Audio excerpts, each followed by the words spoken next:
jubileja Stalkera.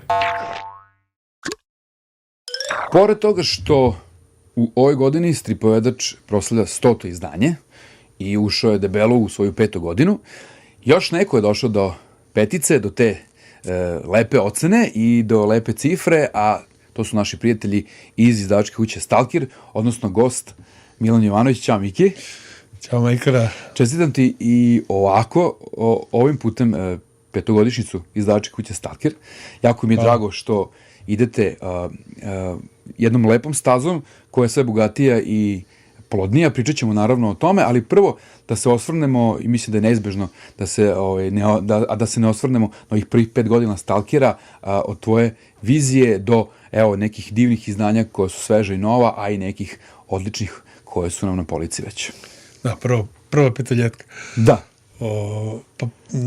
Kad se uzme u obzir da je Stalker osnovan sa kapacitetom da objavi 2, maksimalno 3 knjige, a da smo sada stigli do 31. nedavno, onda mogu da kažem da sam vrlo zadovoljan kako to ide, pogotovo ako se uzme u obzir da je u tih 30 knjiga 10-ak mangi, 20-ak veoma luksuznih i kapitalnih dela u našoj glavnoj biblioteci Zona i 2 monografije kao neki treći pravac koji je bio u startu zamišljen, jedna o Hugu Pratu, druga o Hektoru Esterhildu, tako da uprkos svim predviđanjima, uprkos svim klađenjima protiv takve izdavačke politike, Stalker opstaje već 5 godina i namerno kažem opstaje zato što izdavački svet u Srbiji, a posebno strip izdavaštvo je takvo da mali izdavači poput Stalkera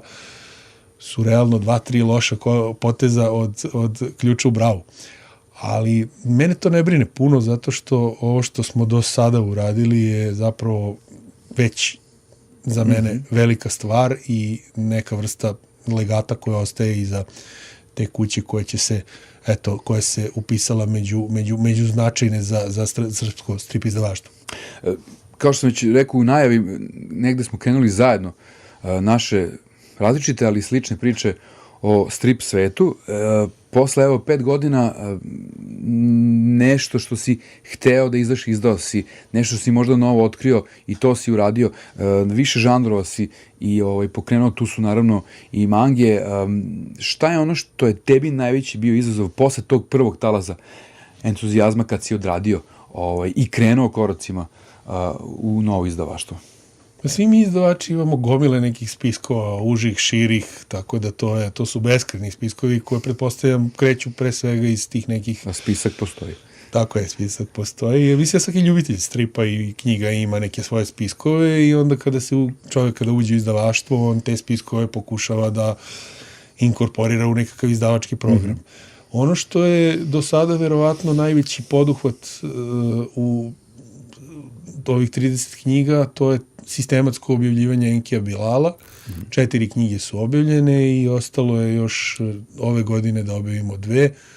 I bit će zaokruženo praktično sve što je radio u stripu. Mislim da jedan naslov postoji koji ne može da se objavi iz nekih njihovih razloga proceduralnih. I ovo što trenutno radi Bug, koji još uvijek nije gotov.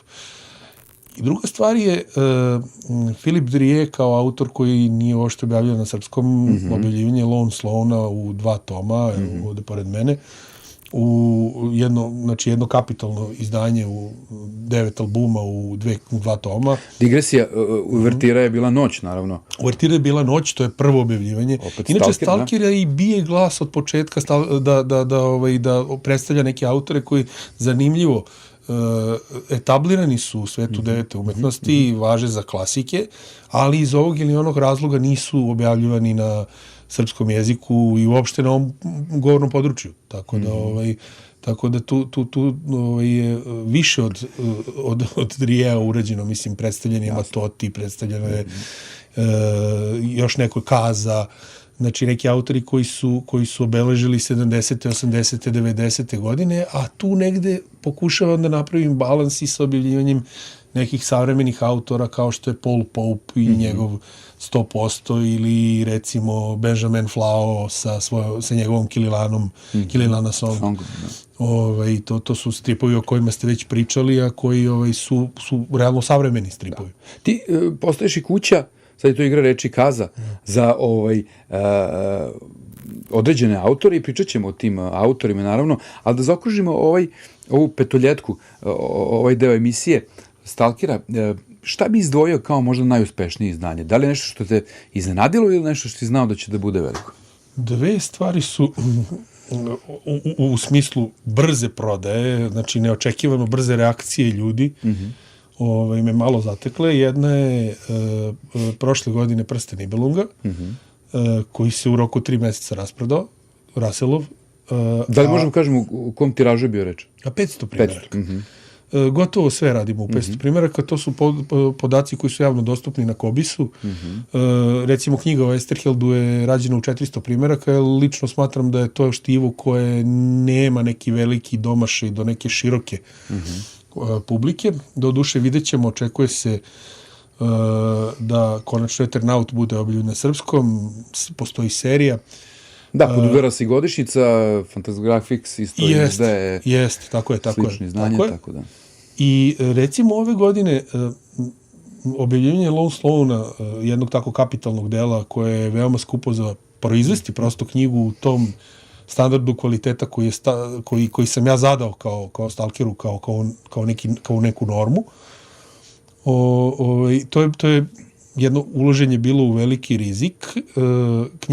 Knjige su izašle komplet za sajam i mogu da kažem da je ovo već skoro pred rasprodajom. Tako da to pokazalo se zapravo da ima ljudi koji su spremni da se upuste u malo i u eksperiment.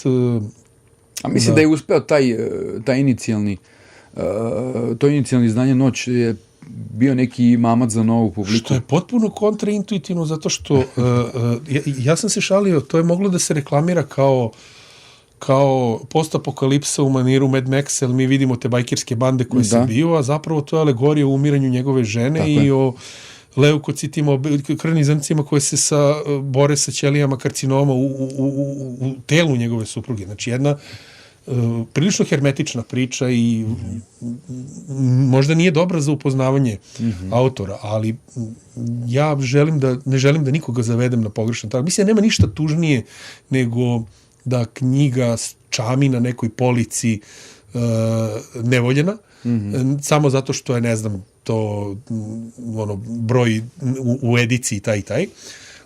Tako da sam vrlo, vrlo jasno stavio na pozadinu knjige o čemu se radi, da nikog ne dovedem u zabludu i koliko vidim to je rasprodato izdanje i vrlo se teško nalazi na aukcijama, što znači da je onaj glavni cilj uspeo, a to je da smo doprli do publike koja je htela taj strip. Da, i držat će na polici sa razlogom. Tako je. Da, to je lepa metafora.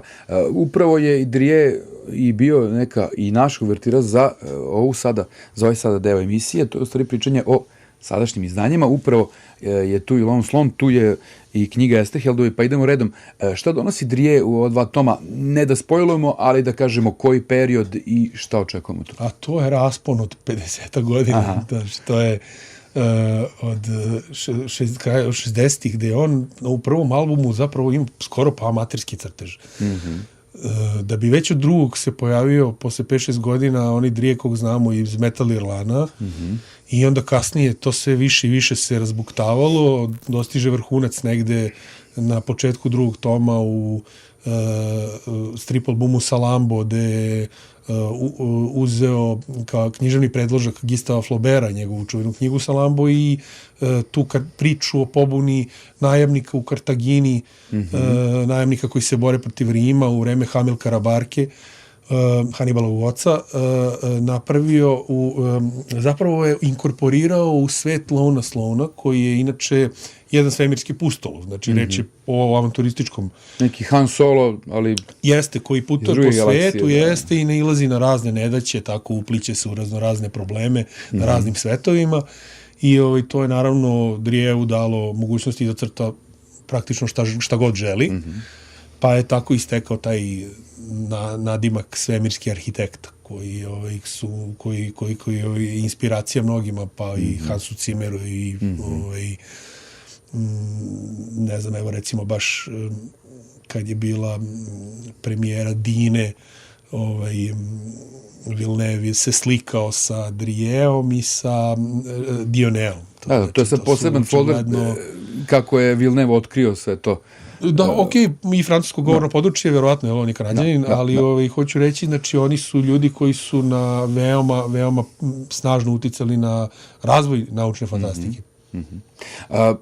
Tu je knjiga koju smo pomenuli već više puta, duga i čekana za neki od nas, to je upravo ovo izdanje. Esterheldovi, jedan onako, kompletan vodič kroz tragediju. Kroz tragediju, da. Tragediju Tričina, kroz jedan veliki strip život, veliku tragediju koja ga zadesila ujedno, ali i knjiga koja onako i istorijski može da nam jasno predstavi Argentinu kroz te neke dekade od 50-ih, 60-ih i 70-ih godina prošlog veka. Tako je, to nije knjiga samo o Hektoru Esterheldu, već o celoj njegovoj porodici, jer hunta je 77. likvidirala ne samo njega, nego već 4 njegove ćerke, 3 zeta, od toga 2 ćerke su bile trudne.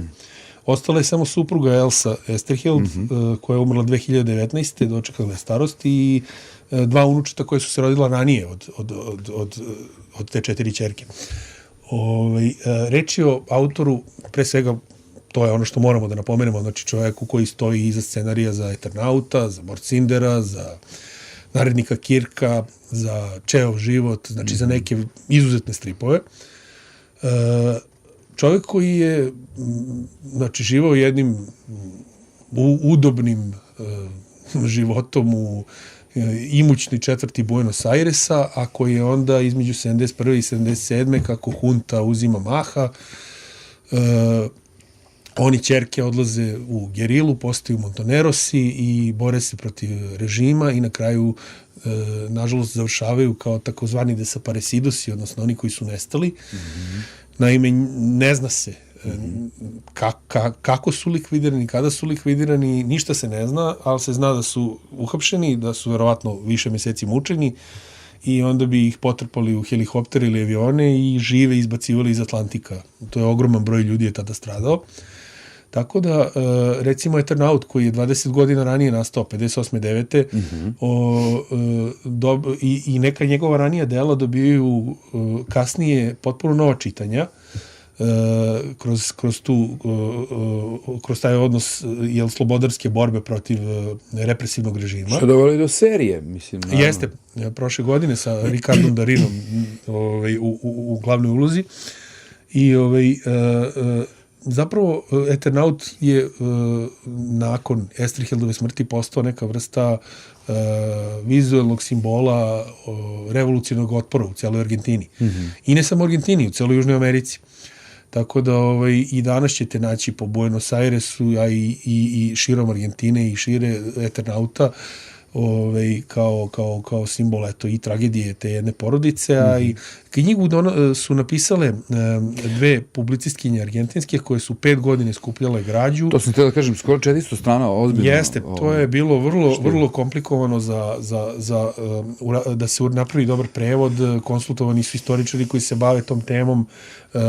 Došli smo do jednog teksta koji čini mi se zadovoljavajući za takvu važnu temu, a koja unutar sebe nosi istoriju celog jednog perioda argentinskog gde se pojavljuju desetine partija, frakcija, gerilskih, raznoraznih likova koji su važni za taj period istorije, a meni lično je bilo veoma važno da ta knjiga izađe, jer nekako mi se čini da, nažalost, svet 50 godina kasnije se nalazi na pragu jednog doba koje počinje da liči na to u kome je Esterheld morao da napusti udobnosti, jedan privilegovan život i da počne borbu za slobodu. Da, dosta je zanimljivo stvari kad mi uzmemo da su to strip autori. Znaš, obično se misli u istoriji, to su neki političari, neki aktivisti od rođenja, ljudi koja je neka situacija socijalna. Da, Esterhild je zanimljivo, on je bio geolog, inženjer, mislim, po vokaciji, dok naravno stripovi nisu počeli dobro da se prodaju, da postoji izdavač. Ali da, to što kažeš, to su obični ljudi koji su uzeli stvar u svoje ruke i rekli, ok, ovako ne može da se živi i da valja tirijanstvu stati nogom za vrat. To je knjiga koja se naslanja u stvari na tu ediciju u kojoj je Hugo Pratt, dakle sećam se Prata, to su te neke, ajde kažem, intimne knjige o strip autorima.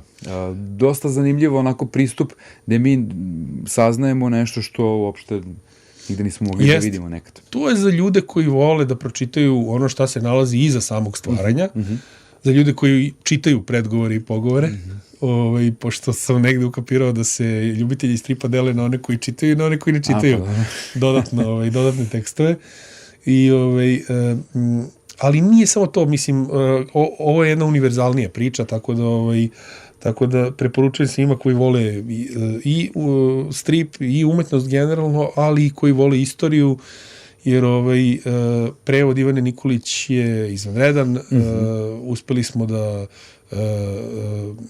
tu knjigu približimo, da je ne opteretimo fusnotama, da opet objasnimo sve što je relevantno, da se zna što možda nije poznato domaćoj publici.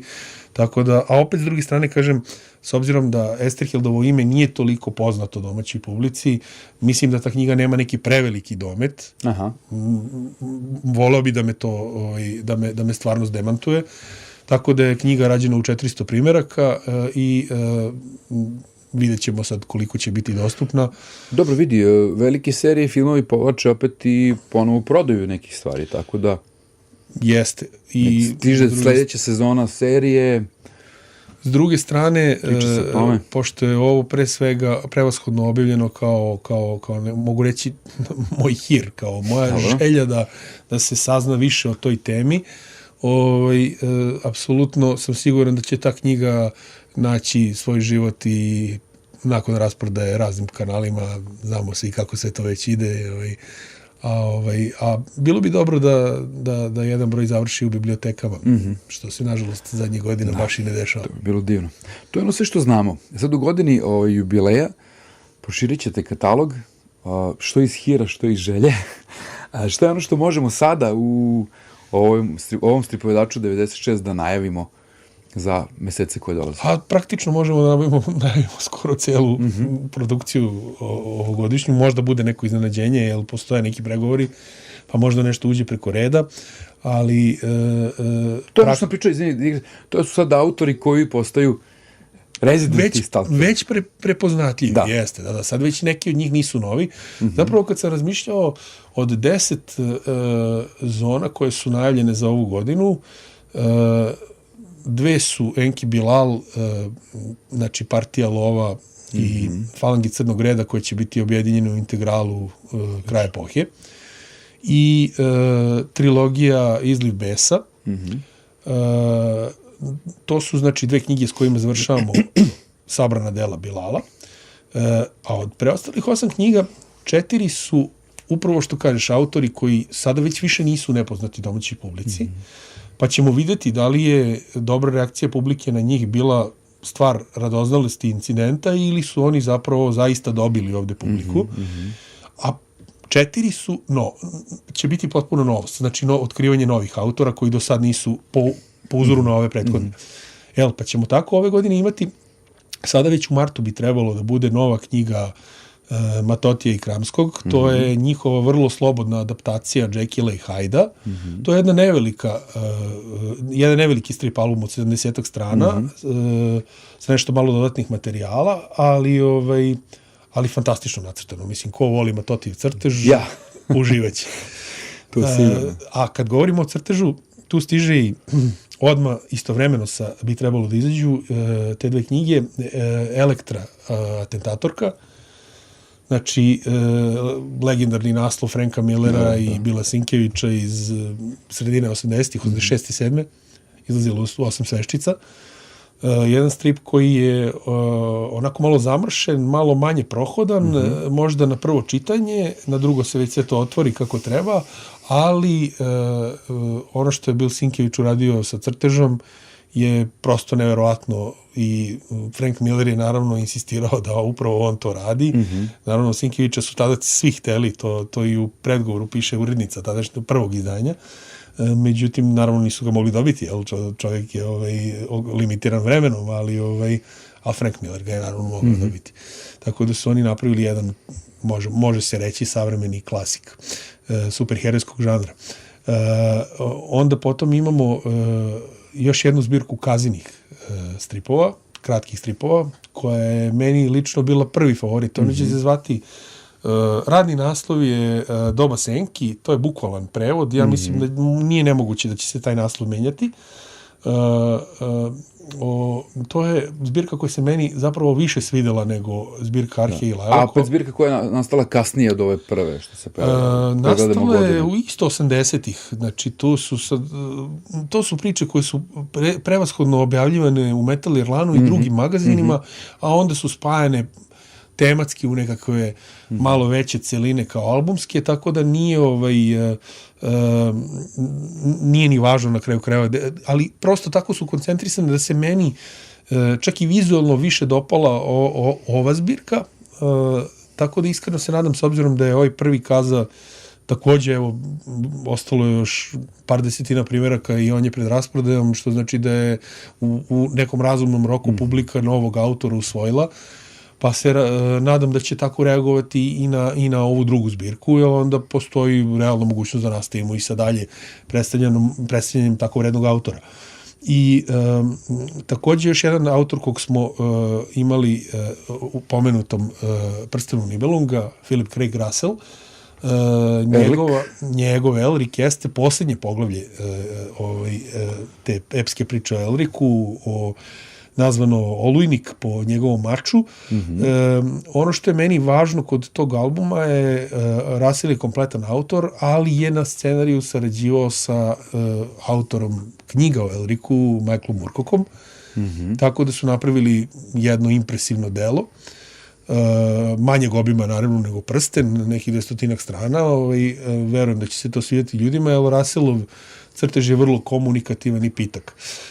Takođe, otkrivamo nove autore ove godine. Ono što je meni posebno drago je Dave Chisholm, Amerikanac, koji je napravio nekoliko stripova, svi se tiču džeza. Mi ćemo objaviti ove godine 2. Jedan će biti posvećen Charlieu Parkeru, Charlie Parker u Kaliforniji, u Poteri za pticom, i drugi Miles Davis tražeći zvuk. Znači, ono što je zanimljivo, ove godine je 100-godišnjica rođenja Milesa Davisa. Najveći muzičar 20. veka. Ja bih rekao da je čovjek koji je sigurno jedan od tih koji će ostati. Mislim da je po svim parametrima on i proglašen. Tako da, ko proglašava, ne znam. Nema veze, ali ja mislim da su potpuno u pravu. Po mom ličnom ukusu svakako jedan od onih koji menjaju. Recimo, ja bi njega uporedio sa Mebiusom u crtežu. Znači, neko ko je, gde se vreme se meri na pre i posle njega. To je kako se zove. A ono što je zanimljivo, to su zapravo biografski stripovi koji se bave vrlo kompleksnim ličnostima. Charlie Parker je bio heroinski zavisnik, smucao se po zapadnoj obali tih nekoliko godinu, dve. A istovremeno... Oni Chet Baker su delili sličan taj neki vibe, da. Tako je, mnogi džezeri su. Često se za rock and roll izvođače vezuje da su poročni, a zapravo džez scena je bila neuporedivo turbulentnija nego od prostitucije, droge, svega živog. Pa i Miles to nije izbegao. Kako se zove, tako da jako mi je drago, jer to su dva izvanredna stripa, a autor koji ih je radio, Dave Chisholm, je inače čovek koji je i sam džezer, koji je čak doktorirao trubu na univerzitetu, jednom univerzitetu u Americi, i tako da ako se neko razume u štivo, to je, u tematiku, to je on. I krajem godine će biti predstavljena italijanska škola na jedan poseban način, u smislu da bit će objavljena zbirka priča pod naslovom Veštica Renata Kveirola i Ane Brandoli. Ana Brandoli je umetnica koja po meni spada u rang najvećih crtača italijanskih, poput Topija, Batalje, Krepaksa, Prata i sličnih, ali nikada nije bila objavljena, koliko je meni poznato, na srpskom jeziku. Takođe, Davide Toffolo i njegova priča Kako ukrsti Magnusa, gde je taj vrlo ekscentrični autor Toffolo napravio jednu priču o svom uzoru, koji nama više nego poznat. Čovjek koji je polutajno bio u Srbiji. Da, tako je, pre nekoliko godina na sajmu knjiga, povodom objavljivanja knjige Pazolini. Ovde se pozabavio zapravo, reč je o biografiji Magnusa, koja je ispričana kroz jednu maltene satirični triler o tome kako na jednoj izložbi biva ukradena tabla originalna Magnusova i kroz priču o tome on nam daje uvid u čitav Magnusov život. Magnusov opus. Da, Magnusov opus, a Magnus opus je iz naše vizure svakako Alan Ford, tako da znamo ga i po Družini sumraka i po Neznancu i po raznim nekim drugim stripovima, vrlo je objavljivan ovde. Družina Dješala. Jeste, tako je. Da, Družina Dješala, da, pogrešio sam. Da. Ali hoću reći, u Italiji je poznat po svim tim stripovima, kod nas prevashodno po Alan Fordu. Da. Ali jedno veliko ime, znači, koje je centralna tema tog stripa. Naravno, uz to ide i, evo, sada već ja mislim da do kraja februara, sad, kad će emisija izaći, ne znam, tu smo negde, bi trebalo da krene Naši snovi u sumrak. Manga, serijal i to je 4 nastavka. To je edicija Sunce. To je biblioteka Sunce, jeste. Da. I gde se objavljuju, gde idu isključivo mange, jel? Tačno. I tu se iskreno nadam da će biti neki iznenađenja tokom godine, ali o tom potom. Tako da čeka nas jedna zanimljiva godina. Nadam se da će ljudi uživati u tim knjigama kao što su ovim do sada i jer sam siguran da ćemo mi uživati pripremajući. Hvala ti puno, Milan, što si bio gost Stripovedača. Zaista su sjajne najave izrečene sada i čekamo te naslove i čestitam ti još jednom na jednom malom, ali jako bitnom jubileju u vezi sa srpskim stripom i strip izdavaštvom. Dođe nam opet. Puno hvala tebi i Petru na pozivu i na ovome što radite i za koju emisiju stiže 100. To je nešto što je u našim okvirima... Pa eto za 2 meseca, da. Ogroman uspeh i stvarno vam od srca čestitam i želim da je to samo početak, ali ono što kažem i za Stalker i ovoliko koliko je urađeno je nešto što ostaje upisano u istoriju srpskog stripa. Složio bi se s tim i hvala ti puno još jednom. Želim ti još mnogo godina.